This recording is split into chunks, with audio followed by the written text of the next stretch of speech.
mom came into the room and she's like, look at my phone. And then I couldn't see it, so I had to look at mine. I'm like, oh. I can't bet against Tom Brady.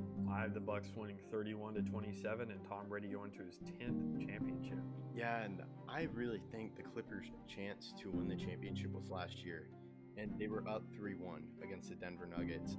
Chris Paul is one of the most underrated players of all time.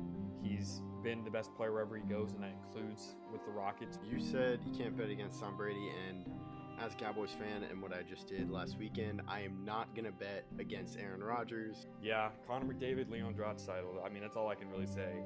There's two of the top 5 players in the league, and they are very, very good. Hello, I'm Taylor Hearn, and you listen to The Outsiders' Opinions with Kevin and Austin.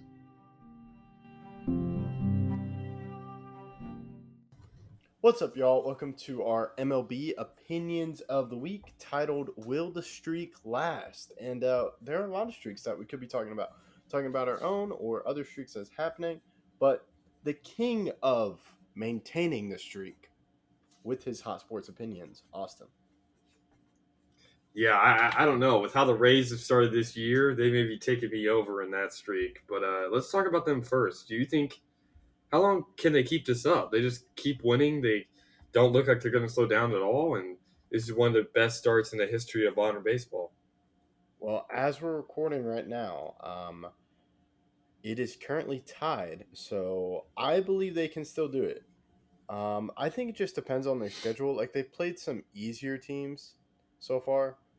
Like, they've played the Tigers, Nationals, Athletics, and the Red Sox. But I'm not sure if they can keep the streak up much longer. I'll give it a few more days, maybe, because they face the Blue Jays tomorrow. Got it. So I'm not quite sure if they can keep it up against, like, maybe they can win the first game, but the next game, I'm not quite sure. But it's still very impressive no matter the competition, because sometimes you can get in your head when you're undefeated. But, yeah, it's pretty impressive. Yeah, and what's another streak you want to talk about? I just saw this Jordan Walker's hitting streak. I believe is that 15 games? No, that's not possible. 12 games. Yeah, that's a good one. He does not look like a rookie at all when he's out there. Yeah, and it's pretty impressive that he's doing that. And this is a guy that just got called up, and like you mentioned, not looking like a rookie. And he's a guy where he really didn't have a position to start the year, because I believe he was a first baseman in the minors. Was he? Or maybe he was a third baseman. Yeah, that's what I thought he was. Let me fact check. I couldn't remember. It was either he can't play third base because of Arenado, or he can't play first because of Goldschmidt. I just knew it was between those guys, which makes sense. So, yeah, it says positions third baseman, right fielder, and center fielder. Yeah, I thought it was third baseman. Okay, yeah. Okay.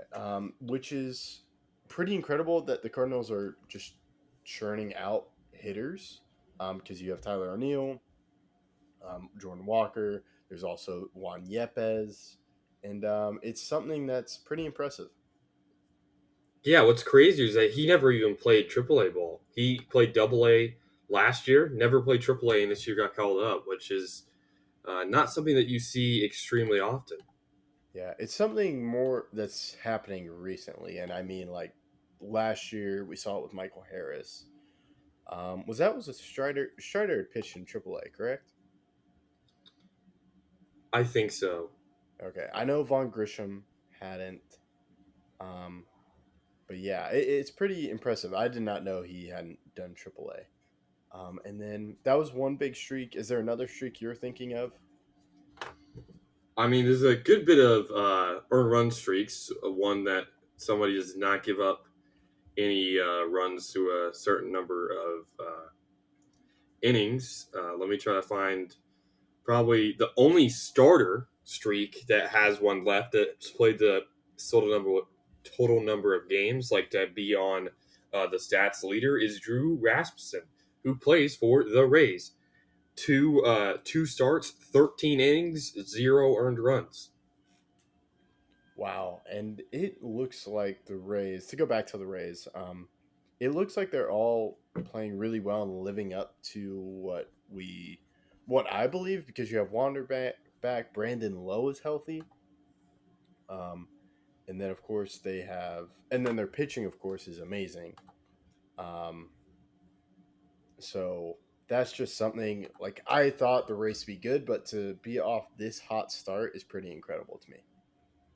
Yeah, and it's almost every player on their team. We could probably find 4 or 5 streaks in themselves just from the Rays. They're hitting. I saw a stat that they hit their 30th home run last year through 32 games, and this year they did it in the first inning of their 12th game. Their 30th? 30th homer. Wow. They are mashing. That is incredible. And how is Randy Arozarena playing? Great. Okay, great. And isn't someone on the IL for pitching staff? Is McClanahan? No, not McClanahan. I think it's is it not Glass now? Oh, maybe Glasnow. I just remember they're doing. Yeah, this it's Glass now. It is.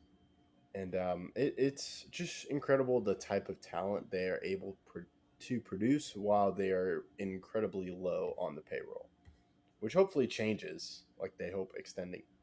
I hope they extend some guys like they did with Wander, but I'm pretty sure there's got to be another stat. Like we talked about Jordan Walker, and I think that could have big implication if Walker continues to play well, and when the streak ends, because the streaks end. It's not MLB the Show. What the show? I think if he can still continue to play well, I'm curious on what that changes. What happens to the other players on the Cardinals? Well, I think it'll all be positive considering the fact that they are still a little bit injury prone, some of their guys. So a guy that can back him up is going to be good, and he can play now a lot of positions. He could probably play left field if they needed it as well. But they haven't had the greatest start to the season, so they're going to need other guys to pick it up. Well, yeah, and I think one reason to the bad start is their pitching staff. So I don't know if we see something like we saw with Harrison Bader and Jordan Montgomery, where you trade maybe a Yepes or someone else, because then you want to give Jordan Walker a full-time role. I think I do agree it's a positive thing, and I think it's a good problem to have. You always want to have athletic guys that can hit, or they could just have him as a full-time DH, but I think that would be limiting him. Yeah, I do think that would be limiting him, especially at this young age. I don't think it's necessary.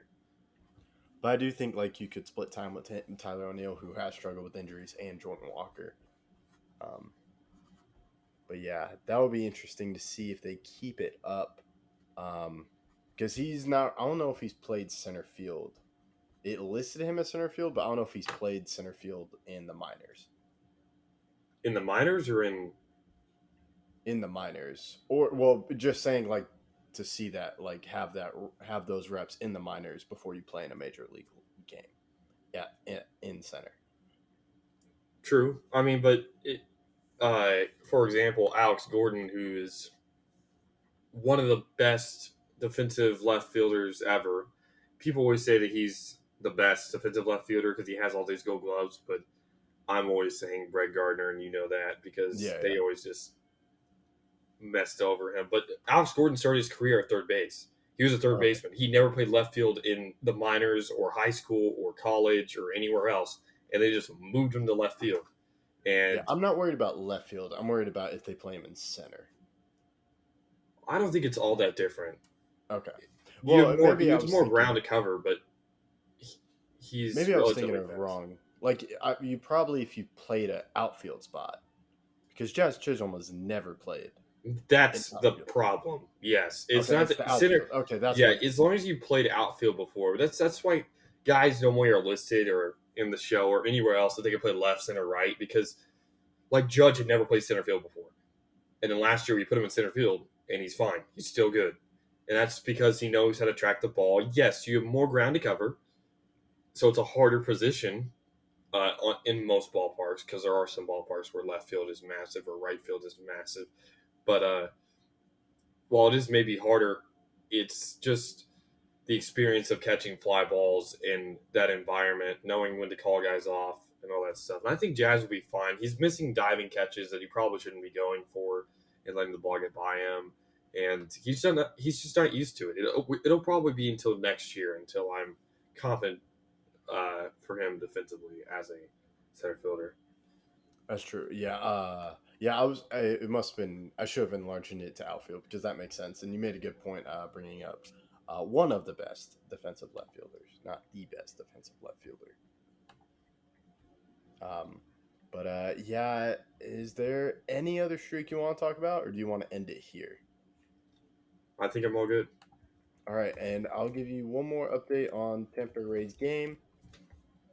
Oh, Red Sox are winning 2-1, middle of the fourth. So They've been down multiple times. We'll see. The Rays have, and they've come back. So we'll see if they can come back this time. We'll see, and we'll give you an update in our next video. But hopefully we did not break the streak with asking if it will last. We'll see. That's all we got. Thank you for listening to Outsiders Opinions.